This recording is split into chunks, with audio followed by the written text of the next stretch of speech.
Hello and welcome to another TLDR US video. $7.25. That's America's federal minimum wage. If you worked full-time at that wage, you'd be earning $58 a day, $290 a week, $1,276 a month, or $15,800 a year. It's not a lot of money, and some people argue that it ought to be a lot higher. In fact, this became a major debate in Congress last week, as the Senate discussed proposals that would see federal minimum wage double to more than $15 an hour. So in this video, we're going to talk about America's relationship with the minimum wage, how the US minimum wage rate compares to other countries around the world, and why some people want to see it rise. If you like our videos, then be sure to subscribe to the channel and ring the bell for more updates. Also, if you want daily news summaries from TLDR, you should check out the Daily Briefing. The Daily Briefing is our daily rundown of some of the biggest news stories, where we catch you up and simply explain what's happening. You can find the video version on the TLDR Daily YouTube channel, that's linked below. You can listen to the podcast by searching on your favourite podcast app, or you can read the newsletter by signing up in the description. Thank you so much for your support. So, I'm sure some of you will have already commented below to let me know that the federal minimum wage isn't necessarily what the employees are being paid on the ground. Essentially, the federal minimum wage sets the floor below which states and employers can't fall. Each state then has the freedom to raise this floor yet further, with 29 states and DC doing so, setting a state minimum wage higher than $7.25 an hour.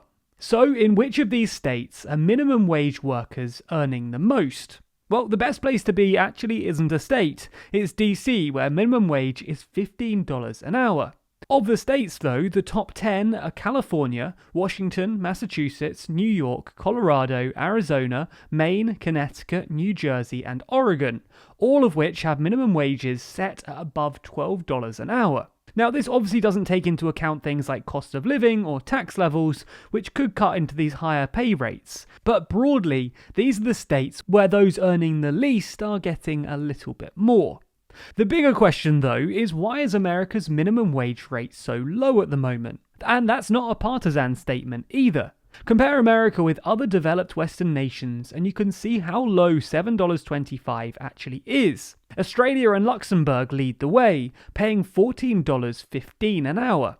New Zealand, France, Germany, the UK and Canada all come in above $10 an hour for their federal or averaged minimum wages, which leaves the US lagging behind. Now, to be fair, there certainly are a lot of countries which have lower minimum wages than America, even major nations like Spain.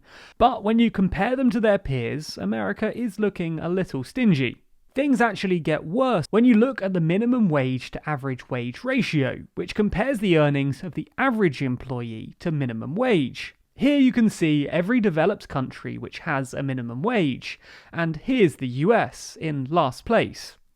All of this actually ignores America's more than slightly unusual tipping culture. Now, American viewers, please don't be offended when I say this, but the rest of the world thinks your attitude to tipping is, well, let's say unusual. Now, this doesn't mean that we're right and you're wrong, it just means that you're different. America has a much more strict culture surrounding tipping, where tips aren't a nice bonus, they're pretty much mandatory. Many are the story of European travellers getting chased or berated for not tipping. This might leave foreign travellers confused, but it makes sense to economists. Tipping is pretty much mandatory in many areas of US life because that's the way it's designed to be. In America, tipped employees are regularly paid less than other staff because the expectation is that these tips will fill in the earning gaps. Essentially, employers pay less, but staff get to keep the tips. Maybe this is a topic for another day, and comment below if you're interested, but this tipping culture means that some staff earn a much lower minimum wage. In 12 states, the minimum wage for those earning tips is only $2.13 an hour, or $4,430 a year if they worked full time. Obviously, with tipping included, these wages would be substantially higher, but it does show quite how low wages can fall. This whole debate over minimum wage was sparked again by COVID-19 and new President Biden's push to raise federal minimum wage to $15 an hour, something that would see the US jump up the international table significantly. This wasn't a popular move in all circles though, with economic theory traditionally saying that when minimum wages increase, it leads to job losses. Essentially, the argument is that when employers have to pay each individual more money, they're forced to cut back the number of staff they employ to recoup the cost, hurting the exact people those who are increasing minimum wages are attempting to help. Due to the fear of job losses, minimum wage has been kept low federally, which led some states to increase minimum wage of their own accord, providing the perfect conditions for an economic experiment.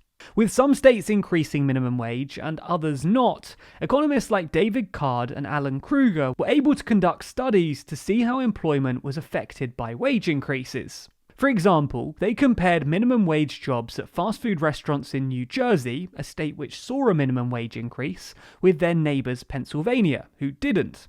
Counter to conventional wisdom, employment didn't drop in New Jersey, it increased. This study proved for the first time that raising the minimum wage didn't necessarily lead to a rise in unemployment. This didn't convince everyone, and research since then has produced often contradictory results, but it did reignite the debate and question the assumed wisdom that higher wages meant higher unemployment. This discovery certainly didn't lead the federal government to institute huge wage increases though, because while federal minimum wage has risen since Card and Kruger's study, it's failed to keep track with inflation. Ultimately, US federal minimum wage peaked all the way back in 1968 at just over $12 in real terms, with inflation-adjusted minimum wage dropping and stagnating since then. Some key figures, including the president, are looking to change this though.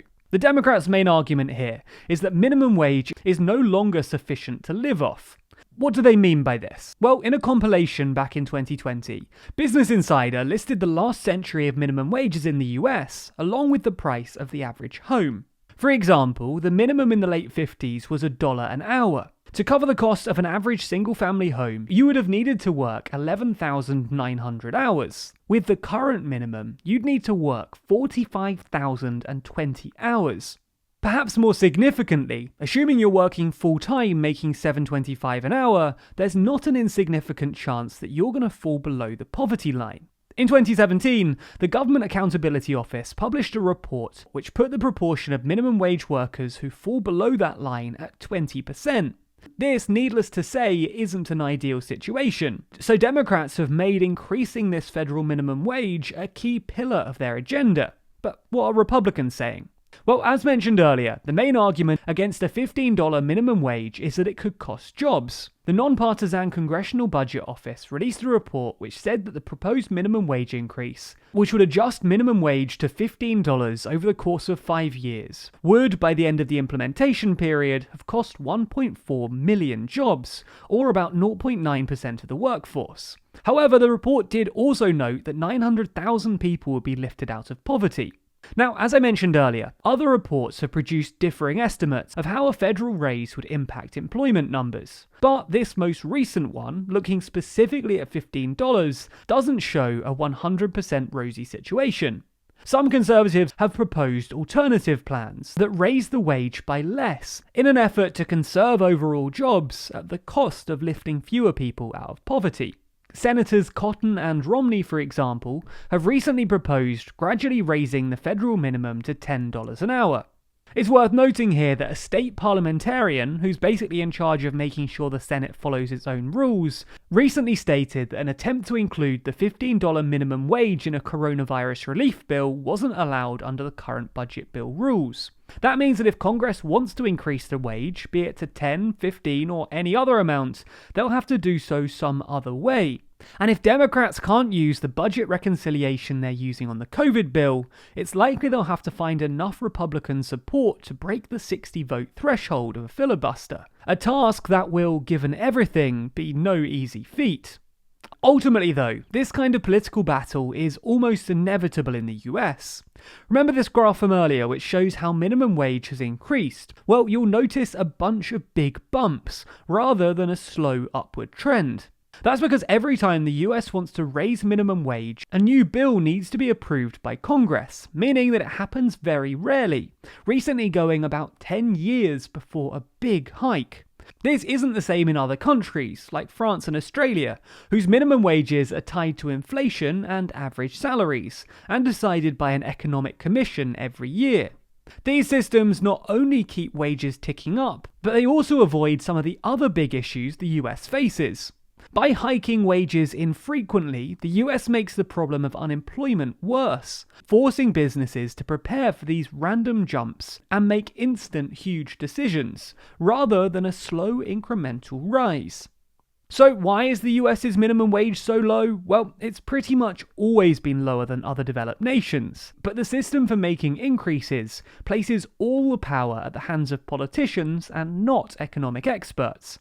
And remember this graph? You might not be surprised to hear that all of these countries have some sort of system or formula to regularly increase minimum wages. America doesn't, so it often gets left behind. What do you think though? Should the US boost the minimum wage, or should the decision be left to states and employers? Let us know your thoughts in the comments below. Be sure to subscribe to the channel and hit the bell icon to be notified every time we release a new video. Special thanks to our Patreon backers who make videos like this one possible. And if you want to see your name at the end of videos, then you too can back us on Patreon. The link to that's in the description.